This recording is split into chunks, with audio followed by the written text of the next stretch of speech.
क्या आप चुनाव लड़ सकती हैं? राजनीति में आ रही हैं आप? मैं आना चाहूँगी। बात बनती है बोधगया से आप चुनावी रण में उतरती हैं तो दावेदारी कितनी मजबूत होगी? पिताजी यदि चाहेंगे तो मैं आऊँगी। अचानक पता चलता है कि यहाँ पे जो मुखिया हैं वो तो लेडी हैं लेकिन काम उनके पति निभा रहे हैं, कर रहे हैं। पुरुष लोग थे तो हम लोग की हंसी रुक नहीं पाई थी। क्या आप पूर्व मुख्यमंत्री जीतन राम मांझी की बेटी हैं? दोनों बंधुआ मजदूर थे, दोनों कमाने के लिए निकल जाते थे दादा दादी, तो घर पे भी खाना नहीं मिल पाता था। कभी बरगद के पेड़ पे चढ़े जाते थे और वहाँ का फल खाते थे, उससे भी नहीं होता था तो कभी कभी पानी पी के केवल रह जाते थे। और इतनी सारे वो भारी चीज़ों को उठाए हैं कि आज भी उनके कमर में दर्द है। आपके पिता मुख्यमंत्री भी बने, तब क्या लाइफस्टाइल में चेंज आई थी? तब भी मैं जैसे काम करती थी वैसे ही काम करती थी, करती हूँ और हमेशा रहूँगी। भाभी हैं, उन्होंने भी चुनाव जीता, लड़ा। आपके भाई खुद मंत्री हैं, आपके पिता पहले मुख्यमंत्री भी रह चुके हैं, कैबिनेट मिनिस्टर हैं, आप खुद अब राजनीति में आ सकती हैं। आपको नहीं लगता कि आपके ऊपर भी, आपकी फैमिली के ऊपर भी सवाल उठेंगे? कभी किसी का दिल जीता होगा तभी तो लोग जिताते हैं। तेजस्वी और तेज प्रताप यादव भी विधायक हैं और उन्होंने भी तो जीता है। कॉलेज जाने से किस बात का डर? मतलब कभी भी किडनैपिंग हो सकती है। मराठा वर्सेस हिंदी की लड़ाई होनी चाहिए थी क्या? मैं हिंदू राष्ट्र में हूँ और हिंदी की लड़ाई होनी चाहिए, ना कि भाषा की लड़ाई होनी चाहिए। कभी ऐसा लगा है कि अब तो सब कुछ मिल गई है, अब कुछ की जरूरत का ही है? अपना अपना महत्वाकांक्षा हो भाई, तो हम भी चाहिए कि हम अपने लोगों के बीच में जाए और अपन पहचान अलग बनाए। नमस्कार, आप देख रहे हैं बिहार तक और आपके साथ मैं हूं ऋचा शर्मा। बिहार में चुनाव होना है, चुनावी साल है, तो चुनावी सरगर्मियां भी तेज हो गई है।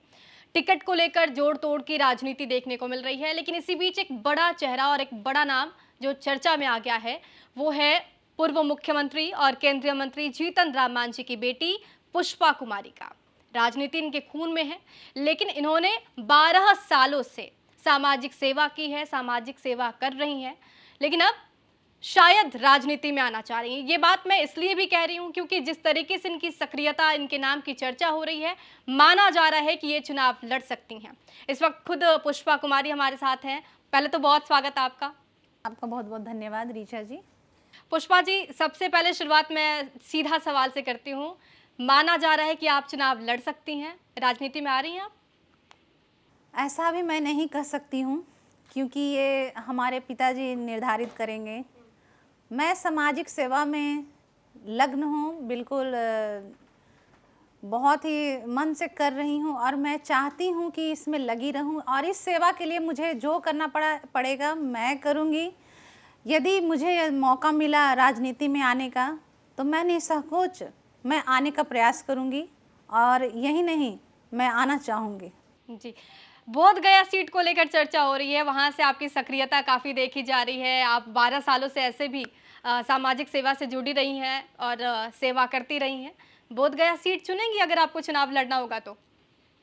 इस विषय पे तो मैं नहीं कह सकती हूँ कि इस वक्त कहना सही नहीं होगा क्योंकि बोधगया मेरा घर है और घर के आसपास की स्थितियों को जब मैं देखती हूँ समाज सेवा के रूप में तो मुझे बहुत अच्छा लगता है। वहाँ मेरा ज़्यादा अपनापन है, तो मैं लोगों के लिए कुछ करना चाहती हूँ और ये मेरी खुशी है और इसको आप जिस रूप में समझें। नहीं, आपने कहा कि पिताजी से डिस्कशन करना है, उनकी जहां मंजूरी होगी वहां से आप चुनाव रण में नजर आ सकती हैं। अगर बोधगया पर बात बनती है, बोधगया से आप चुनावी रण में उतरती हैं, तो दावेदारी कितनी मजबूत होगी? राजनीतिक बातें हैं, लेकिन पिताजी यदि चाहेंगे तो मैं आऊँगी और मैं वहाँ जन जन में प्रिय हूँ। लोग मुझे ग्राउंड लेवल पे जानते हैं, इसलिए मैं यदि मौका मिला तो आऊँगी ही और लोगों ने चाहा, यदि मेरी लोकप्रियता अच्छी है तो मैं ज़रूर सफल होंगी। पुष्पा जी, 12 सालों से आप सामाजिक सेवा से जुड़ी रही हैं, तो ये काम करने का जो तरीका है, जो नेचर ऑफ वर्क है, वो क्या है? किस तरह से समाज की सेवा आप कर रही हैं?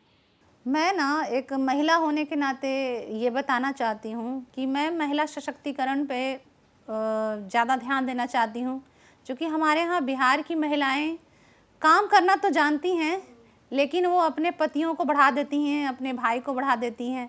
कभी भी आत्मनिर्भर बनने का प्रयास नहीं कर रही हैं। वो अभी भी पति पर निर्भर हैं। मैं चाहती हूँ कि महिलाएं खुद से सामने आए, खुद से काम करें, जैसे मैं कर रही हूँ।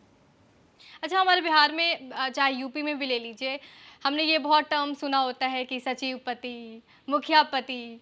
तो कभी आपका ऐसे, क्योंकि सामाजिक सेवा आप करती रही हैं, कभी ऐसे फील्ड में जब गई तो पाला आपका पड़ा है? जब आपको अचानक पता चलता है कि यहाँ पे जो मुखिया हैं वो तो लेडी हैं, लेकिन काम उनके पति निभा रहे हैं, कर रहे हैं। ऐसा प्रसंग मेरे साथ घटित हुआ है। मैं बोधगया में थी और एक प्रशिक्षण था। तो प्रशिक्षण चूँकि बीच-बीच में मैं होते रहता है, और इस तरह का प्रशिक्षण कौशल विकास को लेकर के, कैरियर को लेकर के मैं खुद लेती हूँ और उसके बाद फिर लोगों के बीच में जा कर के देती भी हूँ। तो ऐसा इंसिडेंट एक बार मेरे साथ हुआ था कि मैं 3 दिवसीय प्रशिक्षण को मैं जब पूरा करी थी, तो जब प्रशिक्षण के क्रम में मैंने वहाँ मुझे लगा कि यहाँ तो लड़कियों का ही केवल प्रशिक्षण नहीं है, लड़कों का भी है। तो तीनों दिन जब बीत गया, जब सर्टिफिकेट मिलने लगा, तो जब सर्टिफिकेट मिलता है तो सचिव का नाम चिंता देवी, पूनम देवी, संगीता देवी, इस तरह के नाम जब आने लगे और सर्टिफिकेट जब लेने गए तो वहाँ पे पुरुष लोग थे। तो हम लोग की हंसी रुक नहीं पाई थी और मैं उस समय आधा हंसी थी, लेकिन मैं व्यथित थी कि यदि महिला लोग ही नहीं प्रशिक्षण लेंगी और वो खुद से काम की जवाबदेही नहीं लेंगी, तो ये कैसे हम लोग इस आरक्षण को सफल बना पाएंगे।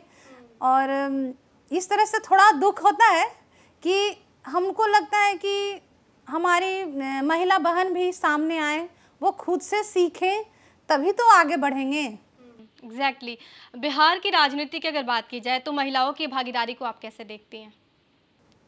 महिला सशक्तिकरण पर मैं बिल्कुल विश्वास रखती हूँ और महिला के कार्य दायित्व पर मैं 100% विश्वास रखती हूँ। यदि महिला सबल है और महिला यदि कार्य कर रही है तो देश का विकास रोकने से कोई नहीं रोक सकता है। क्योंकि पहली माँ जो होती है, पहली शिक्षिका होती है। वो अपने बच्चे का भरण पोषण के साथ नहीं, वो शिक्षिका है, वो सिखाती है बच्चे को।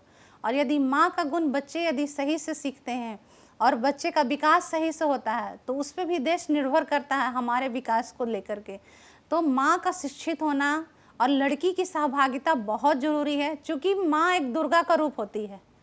दुर्गा का रूप हम कहीं न कहीं 10 हाथों से गिनाते हैं, लेकिन यदि आप हम महिलाओं को देखिएगा तो सच में हमारे 10 हाथ होते हैं। एक हाथ में कढ़ाई होती है, एक हाथ में बेलन होता है, एक हाथ में पेन होता है, एक हाथ में फ़ोन होता है, एक हाथ में बच्चे की कटोरी होती है। तो कहीं न कहीं हम लोग उस रूप को मानते हैं और मैं दुर्गा को इसलिए मानती हूँ कि मैं दुर्गा स्वरूप सभी महिलाओं को मानती हूँ। जीतन राम मांझी की आप बेटी हैं, आपकी बड़ी पहचान ये भी है, आप ऐसे अपने बदौलत काम कर रही हैं, 12 सालों से आपकी पहचान है, आपके क्षेत्र में पहचान है, लेकिन बड़ी पहचान ये भी है कि आप पूर्व मुख्यमंत्री जीतन राम मांझी की बेटी हैं। उनके संघर्ष को आपसे ज़्यादा किसी और ने नहीं देखा होगा। एक बेटी के तौर पर आपने अपने पिता से क्या सीखा है? मेरे पिताजी के बारे में बोलना मतलब सूर्य को दिया दिखाने के बराबर है। मैं बार-बार इस शब्द को बोलती हूँ क्योंकि मेरे रोल मॉडल मेरे पिताजी हैं और उनकी संघर्ष की कहानी यदि सुनाऊं तो दिन रात बीत जाएगा। क्योंकि एक बंधुआ मजदूर का बेटा, जिनको खाने की सुध नहीं थी, उनके पास खाने का सामग्री नहीं था, उस स्तर से पढ़ाई कर करके एक कैबिनेट मिनिस्टर से लेकर के, मुख्यमंत्री से लेकर के और अभी केंद्रीय मंत्री तक का सफ़र। और आज भी मेरे पिताजी उसी सरल स्वभाव के हैं और आज भी अपने उन दिनों को भुलाते नहीं हैं और बराबर अपनी उन दिनों की कथाओं को हम लोग के बीच में शेयर करते हैं। और बहुत ही मार्मिक कथाएं होती हैं और उनकी कथाओं को यदि उसकी डॉक्यूमेंट्री भी छोटे छोटे बनाए जाए ना तो वो कम पड़ जाएंगे। और मुझे लगता है कि लोगों को उससे वाकिफ़ होना चाहिए और समझना चाहिए। आज के दौर को हम लोग को भी समझना चाहिए कि मेहनत क्या होता है और सफलता कैसे हासिल की जाती है। एक दो किस्से आपसे जानना चाहूँगी जो आपके अंदर अभी निहित है, जो आपने अपने पिता से सीखा है और आपको हमेशा याद रहता है। बिल्कुल, मेरे पिताजी बोलते थे कि जब मैं पढ़ाई करता था तो पढ़ने के क्रम में बहुत सारी मुश्किलें आती थी पहले तो खाना नहीं मिलता था, जहाँ जाते थे वो उनके रिलेटिव कोई थे, जहाँ पर पापा जाते थे 9 किलोमीटर दूर नैली एक जगह है, तो कभी कभी उनके यहाँ खाना मिल जाता था। घर पे कभी खाना ऐसा नहीं होता था कि नाश्ता करके भी जाते थे, क्योंकि दोनों बंधुआ मजदूर थे, दोनों कमाने के लिए निकल जाते थे दादा दादी, तो घर पे भी खाना नहीं मिल पाता था। कभी बरगद के पेड़ पे चढ़े जाते थे और वहाँ का फल खाते थे, उससे भी नहीं होता था तो कभी कभी पानी पी के केवल रह जाते थे। तो ये कहानियाँ उनकी थी। यही नहीं, जब वो आते भी थे तो हमारे यहाँ से 12 किलोमीटर दूर है खिजसरा एक जगह है, तो वो काम भी वैसे ही करते थे, लोग दौड़ा देते थे।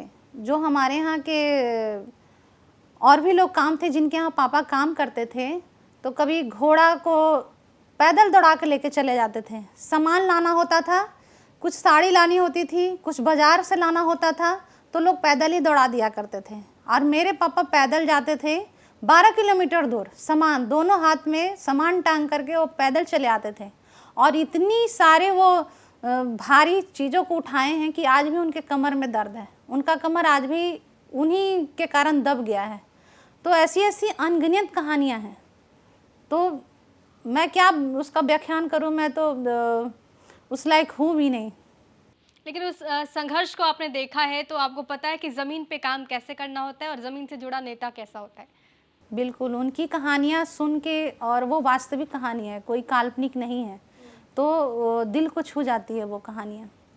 वो एक संघर्ष का दौर था, उसके बाद आपके पिता मुख्यमंत्री भी बने, तब क्या लाइफस्टाइल में चेंज आई थी? आपका क्या सोचना था? कहीं आप अपने दोस्तों से मिलती थी तो आपके दोस्त बोलते होंगे कि आपके पिता तो मुख्यमंत्री हैं।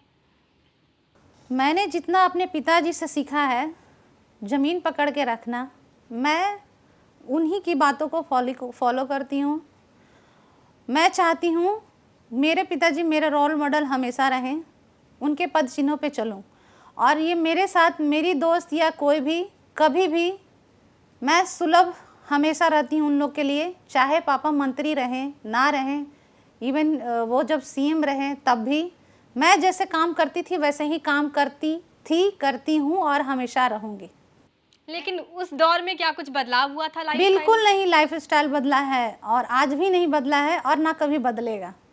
पिताजी के साथ आपके रिश्ते कैसे हैं?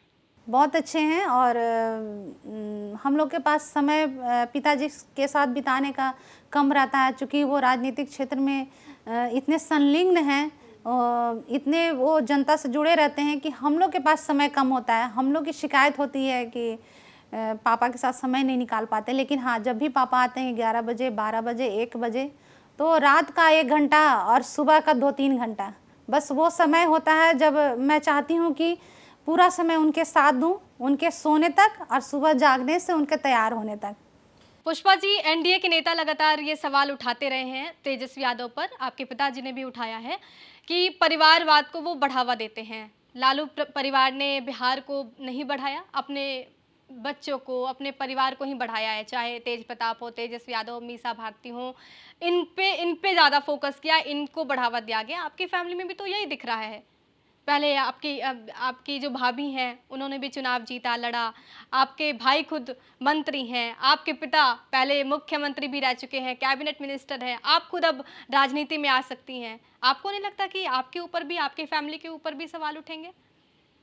सवाल करने वालों को रोक नहीं सकते हैं, लेकिन मैं इस विषय पे कहना चाहूँगी कि उनकी फैमिली और हमारी फैमिली में ज़मीन आसमान का अंतर है। यहाँ पे सभी ज़मीन से जुड़े लोग हैं, सभी ज़मीनी स्तर पे काम करते हैं, लोग अपने काम से जाने जाते हैं, ना कि कोई ऐसी रूम में बैठ कर के कहीं से आदेश पारित करता है।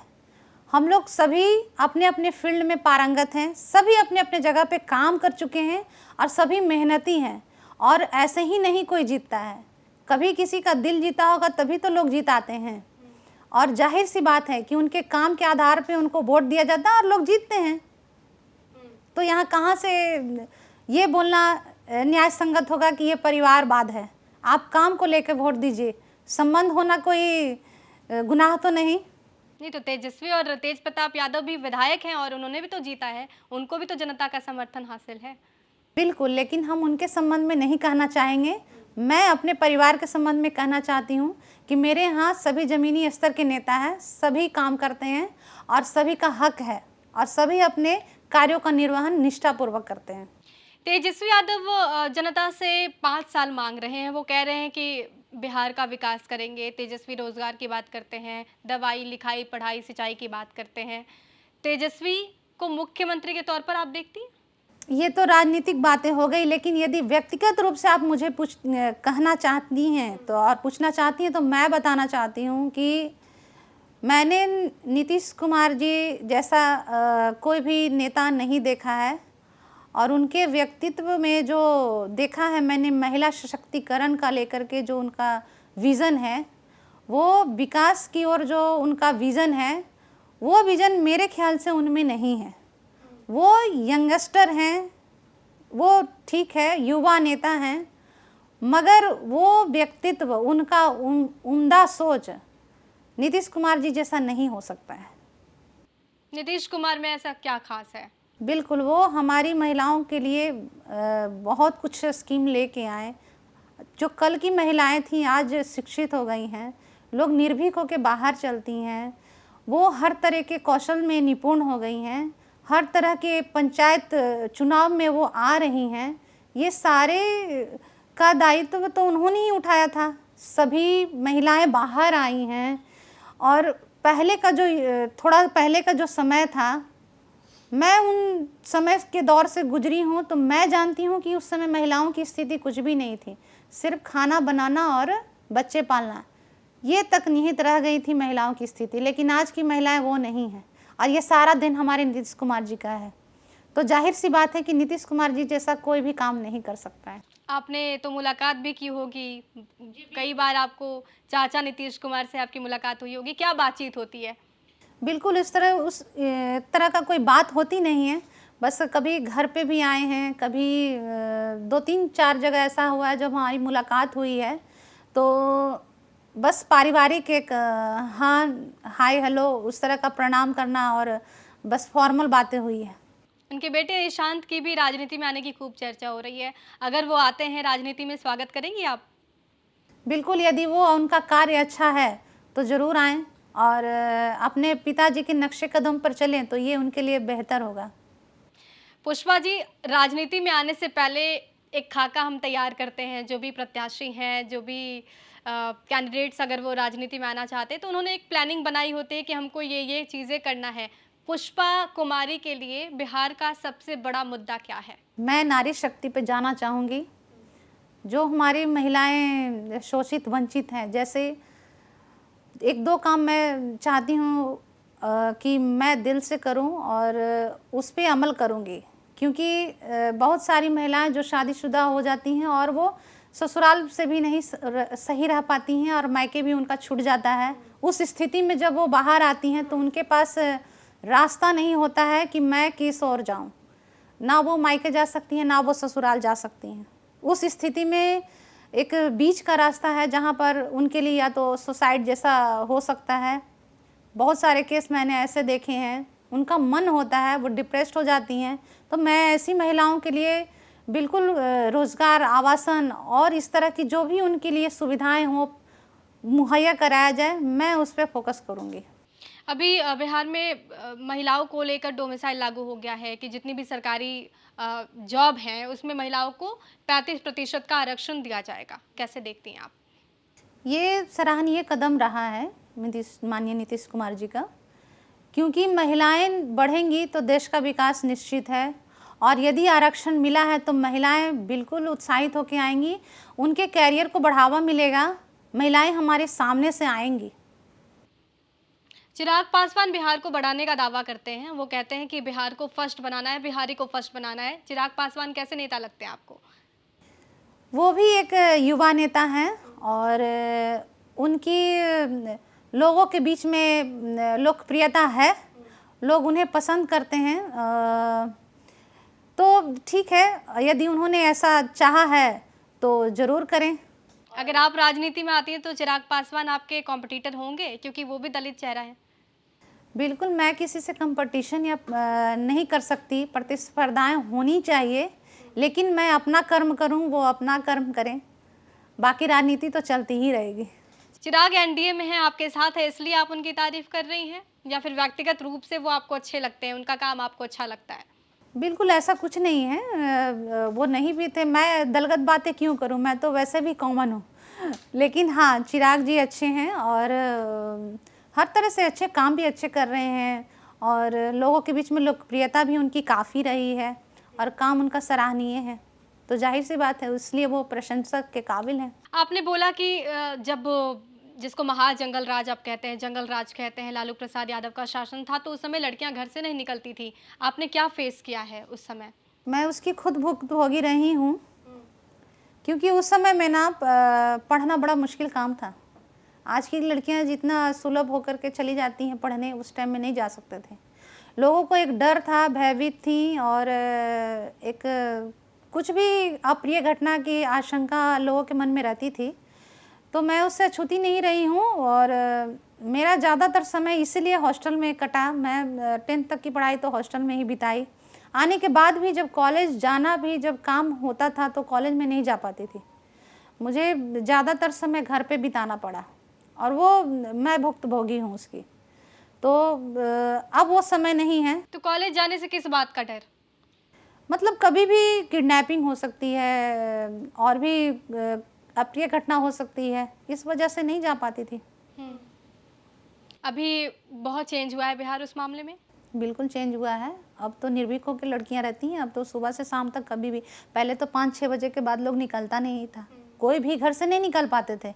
लेकिन आज का वो समय नहीं है। आज तो रात भर लोग चलते रहते हैं और लाइटिंग अच्छी हो गई है, परिवहन अच्छा हो गया है। अब हमारा स्वरूप ही बिहार का अलग हो गया है। तो अब सभी निर्भीक हैं और बिल्कुल शिक्षा की ओर बहुत ज़्यादा अग्रसर हो गया है बिहार। हमारे यहाँ बहुत इतने सारे कंपटीशन होते हैं, हमारी बिहारी लड़कियाँ हर जगह आ रही हैं, ये अच्छी बात है। भाषा का विवाद इन दिनों काफ़ी तेज़ी से देखने को मिल रहा है। महाराष्ट्र वर्सेस हिंदी की बात मैं कर रही हूँ। मराठा वर्सेस हिंदी की लड़ाई होनी चाहिए थी क्या अपने भारत देश में?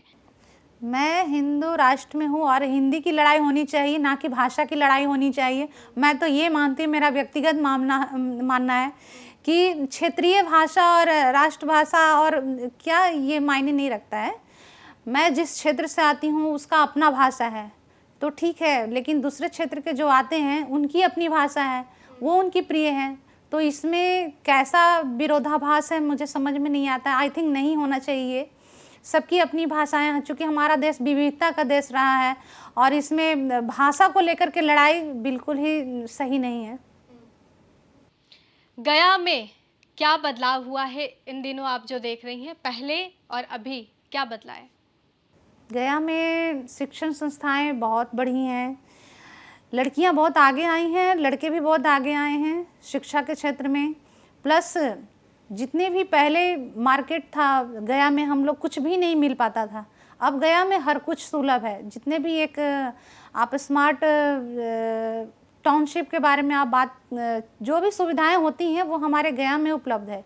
हर चीज़ की सुविधा है, चाहे परिवहन हो, इंटरनेशनल हमारा बोध गया हो गया है।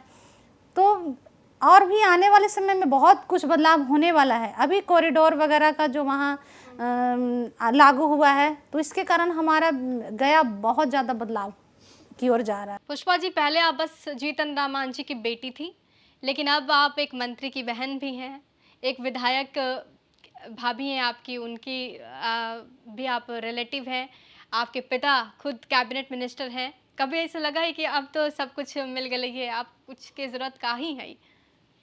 ऐसा ना है, अपना अपना महत्वाकांक्षा हो भाई, तो हम भी चाहिए कि हम अपने लोगों के बीच में जाए और अपन पहचान अलग बनाए। बहुत शुक्रिया हमारे साथ जुड़ने के लिए, और हम उम्मीद करेंगे कि आप राजनीति में आए। आपने जो संघर्ष किया है, आपने जो 12 सालों में जनता के बीच काम किया है, उस काम का कुछ तो हमें और उस क्षेत्र में मिलना चाहिए। बहुत शुक्रिया आपका हमारे साथ जुड़ने के लिए। Thank you.